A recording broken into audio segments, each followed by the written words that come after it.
Wow. Opo, yan ang mga shots po nila mga kapatid. Pero, alright, wala po talagang wide shot kung gaano karami ang present. Kasi nga, most likely, wala silang quorum. Ano pa ang saysay ng pinapangalandakan ng kanilang committee chairman na ang kanila pong BICAM deliberation ay live stream? Kung dito po sa ratification, mukha hong pinaspasan ni hindi mo lang po pinagsalita yung mga gusto lang pong mag-explain ng vote. Budget yan, girl, ha? Ang pinag-uusapan natin, 6.7 trilyon na pera ng bayan. Kung ikaw ay miyembro ng Kongreso at gusto mo na ipaliwanag kung bakit ka boboto ng pabor o hindi, ba't ayaw niyong pagbigyan?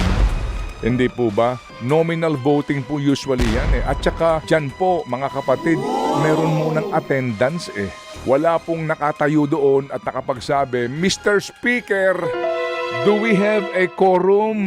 Hindi pinayagan man lamang na may magsalita na sino man pong taga-oposisyon o miyembro ho ng majority para man lamang tanong. Because obviously, baka wala silang quorum. Because under the rules, parliamentary rules, when there is no quorum, there's no business. Tama?